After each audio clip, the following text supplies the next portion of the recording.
Hello students. Now, in the last session, we have discussed about the timer 0 programming in the normal mode as well as in the CTC mode.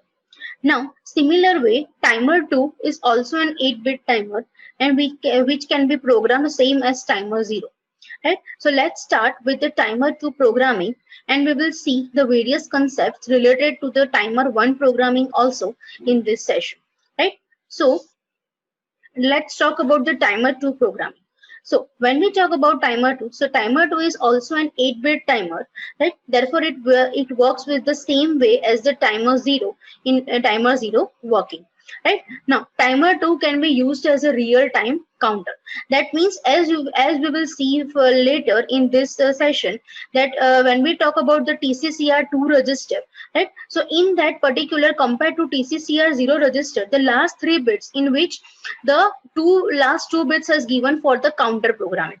Same way in this timer 2 programming, all the bits of the clock source has been given for the timer programming. So timer 2 cannot be worked as a counter. Clear?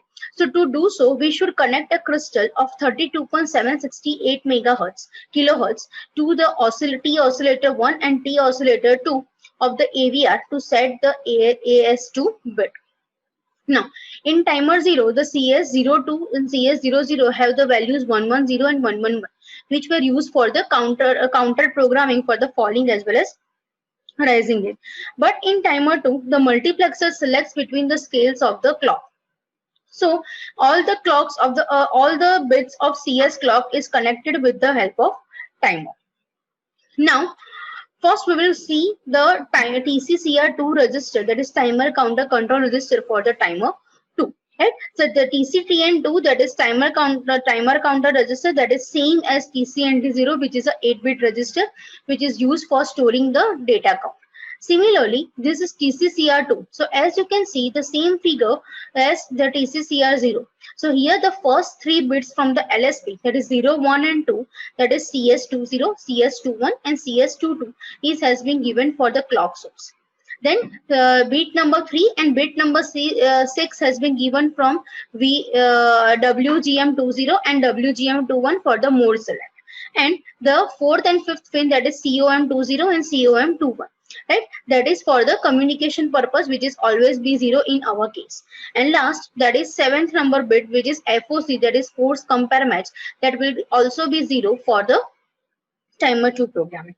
Right, so as you can see, for the timer 0 programming, here the bit number 6 and bit number 3 also will form the four options: 0 0 0 1 1 0 and 1 1.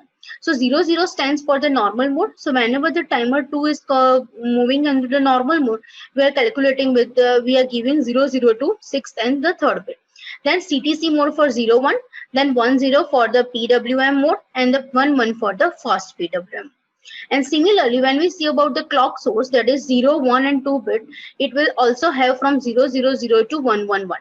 Yeah, so the same has been given to us, that is 0 0 0 for no clock, then 0 0 1, that is clock with no prescaling, then 0 1 0 with clock source with prescaling 8, then clock source 0 1 1, that is clock source with prescaling 32, which was not in timer 0, then 1 0 0, that is clock source for 64, then 1 0 1 for 256, so 128, which is also in not a timer 0, then 1 1 0 for 256 and 1 1 1 for 102.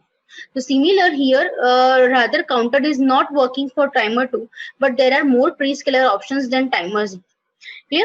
Now we will see program, that is example number 1 for this timer 2 program. So here example number 1 states that find the value of TCCR2 if we want to program timer 2 in normal mode with a prescaler of 64 using internal clock source. Right? So here we want to find the value of TCCR2. So here timer 2 is in normal mode. So from D3 to D7, all the bits will be 0. And here the prescaler option given is 64. So see in the TCCR2 table for the clock source, for 64 prescaling, the value is 100, that is 4. So the value in TCCR2, that will be equal to 0x04. Clear? So this is how we can find the value for timer control 2 register. Now, let's see the example related to this timer control, right? So here example number 2 says that, right, using the prescaler of 64, write a program to generate a delay of 1920 seconds, microseconds. Assume crystal frequency is 8 megahertz. So the same counting which we have occurred in the timer 0, here we are using this timer 2. So the timer clock is 8 megahertz. So it will be, and prescaler option is 64. So 8 megahertz divided by 64, again it will be 1 by 8. So it will be 125 kilohertz. Now the time period that will be 1 by 125 kilohertz, so 8 microseconds, right? And here the total time delay is given as 1920. So it is divided by 8. So the total clocks we will get from this, that is 240, right? Now, if here there is another option in 240, so what we can do is we have one option which we have seen in the timer 0, that was 256 minus 240, and that is whatever the number of clocks we obtain, that is loaded in TC and T0, that is nothing but 16, right? But if we want to calculate a negative source, then this particular 240 with negative sign can be calculated with the help and loaded in TC and T0 register. So as you can see in the delay loop, right, first the 240 with minus, that is R20 comma minus 240. So negative minus 240, so there will be a back counting. So minus 240 clocks need to be back counted from the FF, right? So minus 240 is loaded into TC and T2 register, right? Now, as we have seen in the example 1, so as we are using this prescaler 64, the value in TCCR2 loaded, that is 0x04. So the next two instruction is to load it 0x04 in TCCR2 register. Now, here we will monitor the TOV2 flag, right? So in the again loop, here in the again loop, as you can see, the TIFR register is taken into the general purpose, which is R20, and we are monitoring the TOV2 flag as it is a timer 2. So SPRS R20 comma TOV2. If it is set, then the R jump again will be skipped, and if it is not set, then it will be rotated till it will be set, right? Now if it is set, then R jump again will not be executed, and next instruction after R jump will be executed. So as it is a set, what we need to first stop the counter. So we will load 0x00 in TCCR2. So as you can see here we have loaded 0x00 in TCCR2, right? And last, we need to clear the TOV2 flag with the help of this instruction, that is LDI R20 1, and then will be a shift left and TOV2, right? And that will be given to TIFR register, and then the last instruction will be written, as there will be a call instruction in the main program, right? So this is how we can generate a delay loop in timer 2 using this prescaler options. Now we will see the next example using CTC mode. So the similar way which we are using the CTC mode in timer 0, the same way here we are using the CTC mode for timer 2. Right? So here we will load the value which we will get from the calculation in OCR2, that is output compare register 2, right? And we will monitor OCF2 flag, that is output compare flag, from the TIFR register. Right? So here, as you can see, we have to generate the delay of 8 milliseconds and XTAL is 8 megahertz. So again, prescaler option is not given. So we have taken all the prescaler options available for the timer 2. So from the calculation of the prescaler, as you can see, the values for the timer has been very much greater till this prescaler option 128. So from none to 128 prescaler option cannot be taken, as the value is larger than 256 in the time. So we can take the prescaler option from the 256 or 1024, as it has the value of clock, that is 250 clocks or 62.5 clocks. Right? So here we are taking a preferable option, that is the 256 prescaler. So when we take the prescaler option 256, so from the calculation, the number of clocks is 250. Now in CTC mode, what we are doing, we are calculating from the 0, right? So we are taking one value less than the clock. So 250 minus 1. So the 249 will be stored in OCR2 register, and the TC and T2 register will be loaded with 0. Right? So as you can see in the delay loop, the First TCNT2 is loaded with 0, then OCR2 is loaded with 249, and TCCR2 is loaded with the value that is 0x0e with the help of CTC mode and the prescaler option 256 which we have chosen, right? So the value will be 0x0e, right? Now in the again loop we will monitor OCF2 flag. So the TIF register is loaded into the R20, and using SBRS instruction we are monitoring the OCF2 flag, right? Now R jump again, so if it is not set it will be continuously monitored, and if it is set then it will be jumped out of the loop and the R jump again will be skipped.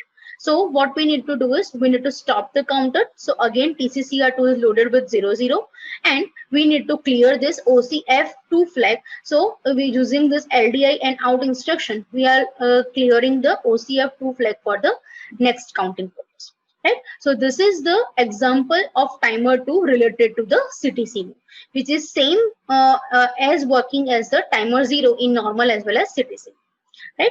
So if you know how to write a program for timer 0, you can easily write the program for the timer 2. Now, we are starting with the concepts for the timer 1. So the timer 1 programming, right? So for timer 1, as we know that timer 1 has a 16-bit of capacity, right? So timer 1 can calculate up to 2 raised to 16, which is 65536, that is 4F. Right, so the counting will be start from 40 to 4F. Clear? Since timer 1 is a 16-bit timer and it is a 16-bit register and the data is stored in an 8-bit register, so it is split into the lower byte and the higher byte, which is given as TCNT1L and TCNT1H. Right? Now, what we need to monitor whenever we are talking about the normal mode. So we need to monitor TOV1 flag in TIFR, and whenever there will be a raise from 4F counting, the TO1 flag will be set, right? And there are various prescaler options such as 1:1, 1:8, 1:64, 1:256, and 1:102, which are the same options as for the timer 0, right? Now, when we talking about the CTC mode, then there are two output compare register, which is OCR1A and OCR1B. So we can take either of this, right, for comparing and writing the program in CTC. If we are talking about OCR1A, then again it is divided into two registers, which is OCRA1L and OCRA1H. And similarly, OCR1B is split into OCR1BH and OCR1BL. So the data can be stored of 16-bit data can be break into 8-bit chunks and can be stored into lower byte and higher byte. Right? And similarly, where two flags from the either of two OCF1A and OCF1B will be raised when we talk about the CTC program. Clear? So, see the figure here. It has been shown that also this timer 1 is used for the input capture. So there are two again. One input capture register is there, which is ICR1H and ICR1L. Right? Here we are not using this, so we will not talk about this much in detail. Right? Now, as you can see, when we talk about the CTC mode, so the TCCR1A and TCCR1B has the data that is 0000 by default for the CTC mode. Now, any one data, that particular 16-bit data will be stored either in OCR1A or OCR1B. If OCR1A is used, then there is a comparison with OCR1A, and with respect to that, OCF1A will be raised, right, when we talk about CTC. And when we talk about the normal, then TOV1 flag will be raised. And if we are using this OCR1B, then with respect to TCNT1L, this OCF1B flag will be raised, right? And below diagram shows that there is a 16-bit TCNT register on which the timer 1 counting can be stored. 16-bit counting can be stored while breaking into 8-bit chunks, that is TCNT1L and TCNT1H, right? Now, let's talk about the control register. Two control registers are there for timer 1, that is TCCR1A and TCCR1B. So when we talk about the TCCR1A, as you can see in the diagram, the TCCR1A stands for the 0 and 1 bit stands for WGM10 and WGM11. That is for the mode select. Then rest of the bits from 2 to 7, as you can see, it is a FOC, that is force on compare match, and COM bits. So similar to timer 0 and timer 1, as we have taken this COM and FOC bits always 0, here in this TCCR1A, we will take this always 0. Clear? So we need to set this WGM11 and WGM10, that is 0 and 1 bit in TCCR1A. Right? Now, next, that is TCCR1B. So in TCCR1B, it is also 8-bit register in which the first 3 bits from the LSB, that stands for the clock source, right? That is CS10, CS11, and CS12. Right? Then third and fourth bit stands for the again mode select, that is WGM13 and WGM14. So from TCCR1A, that is 10 and 11, and here 13 and 14. So all the 4 bits have combinations, that is from 0000 to 1111, and will select the mode, right? And the 5th bit is don't care, and 6th and 7th bit, that is for the input capture flag, which we will not use, and that will always be 0. Right? So when we talk about TCCR1B, so the clock source is same as the timer 0, that is for 000 it is not no clock source, then 001, that is clock source with no prescaling, then again with the prescaler option 8, 64, 256, and 1024, and last 2, that is 110 and 111 for the counter options, that is for the falling edge and the rising edge. Right? And these 4 mode options, that is WGM 10, 11, 13, and 12 and 13. Right? So these will form a timer mode select. So as you can see this red arrow, this both mode we are using as we are working with the CTC and the normal. So if all the 4 are 0, then the mode is normal. And if all the 0, 1, 0, 0, that means 4, then then that will be a CTC mode. Right? So when we talk about the normal mode, the TCCR1A, when you substitute the value over here, when you substitute the value over here in TCCR1A, then it will be TCCR1A will always be 00H for the normal mode, right? And as well as for the CTC mode. Only the thing is the TCCR1B value will be changed. Clear? So these 2 arrows, red arrows from normal and CTC mode, these both mode only we will use. Rest all modes we will not use for our programming. Now, this is an example for the timer 1 programming. Here you can see the 2 figures. First figure on the left hand side of the screen, you can see an LED is connected to PC4, that is port C, 4th pin. Assuming XTAL is equal to 8 megahertz, write a program that toggles the LED once per second. Right? So here the time given is 1 second. Right? So what we need to do is we need to use timer 1 for this. So here we have taken the different prescaler options as prescalers are not given. So as you can see, depend on these prescaler options, the timer value on the right hand side of the table. Right? So there are so large values, that is 8 million, 1 million, 125,000, then 31,250, and last that is 7812.5. Now, as you can see, the timer 1 is a 16-bit, so maximum count will be 65,536. Right? So, as you can see, the last 2 prescaler options, that is 256 and 1024, are available for the timer 1 programming. So, here we will take the prescaler, that is 256, into an account. So, with the help of this, in the figure, in the program, you can see that we have initialize the stack, right? Then we have make it the C the DDR C, 4, that is 4th bit of C, that is output port on which LED is connected, right? Then what we need to do is we need to toggle this data. So first, let's say LED is on. So with the help of SBI instruction, SBI port C, 4, so we are making this LED 1, that is on. Right? Then we will call the delay for that particular second. So rcall delay will be used.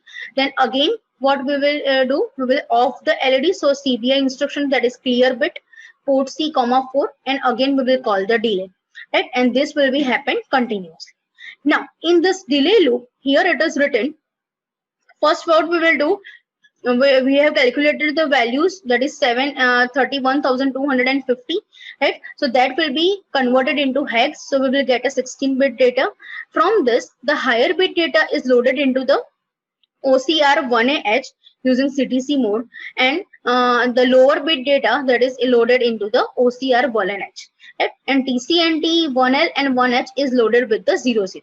Now what it will do here with the prescaler option, that is 256 we have taken, right? And we are using the CTC mode, right? So the value in TCCR1 is always 0, right? Whereas the value from the TCCRB, that will be the last 3 bits will be 0, then third and fourth bit will depend on 0 1, and last 3 bits, that is 256 has been taken, so it will be 100. So the data is 0x4, and that particular data is given to TCCR1.